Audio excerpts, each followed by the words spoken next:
আসসালামু আলাইকুম। ফেরদৌস গার্ডেনের পক্ষ থেকে সবাইকে শুভেচ্ছা অভিনন্দন। সম্মানিত ভিউয়ার্স, যারা যারা লিচু গাছ লাগিয়েছেন এবং লিচু বাগান করেছেন, আমি জানি তাদের মনে অনেক দুঃখ, কারণ আমার মনেও দুঃখ। কারণ এই লিচুর কিছু ব্যাড সাইড আছে। লিচু ছাড়া যখন আপনি কলমের ছাড়া লাগাবেন, তারপরেও কিন্তু 5 বছরের পরে ছাড়া আগে ফ্লাওয়ারিং হয় না, অর্থাৎ ফল আসে না। আর যদিও ফল আসে, ধারাবাহিকতা নাই। হঠাৎ করে 1 বছর আসবে, এমন কাছে আরেক বছর আসবে না। হঠাৎ করে আবার 2 বছর আসবে, হঠাৎ করে আবার দেখবেন যে আরেক বছর আসবে না। তো তাদেরকে লিচুর বিকল্প হিসেবে আমি একটা কথা বলতে পারি, আপনারা দুইটা ফলের চাষ করতে পারেন। একটা হচ্ছে রামবুটান আর একটা হচ্ছে লঙ্গান। রামবুটানের মধ্যে পেন্ট আছে, ঝুঁকি আছে, কিন্তু লঙ্গানের মধ্যে কিন্তু কোনো ঝুঁকি নেই। একবার লাগিয়ে নেবেন, নাকে সরিষার তেল দিয়ে ঘুমাবেন। এরপর ধারাবাহিকভাবে আপনারা প্রতি বছর ফল হারভেস্ট করবেন। ঠিক আছে? এই লঙ্গানে আর একটা গুড সাইড হচ্ছে কি, এই লঙ্গান হারভেস্ট করার পরে আপনি 1 সপ্তাহ 10 দিন রেখে দিতে পারবেন।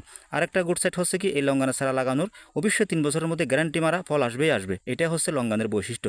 আজকে এতটুকু পর্যন্ত সবাই ভালো থাকবেন। ভিডিওটা ভালো লাইক করবেন, কমেন্ট করবেন, শেয়ার করবেন, সাবস্ক্রাইব করবেন, ব্যক্তিগত মতামত জানাবেন, পরবর্তী ভিডিও পাওয়ার জন্য উৎসাহিত করুন। সবাই ভালো থাকবেন।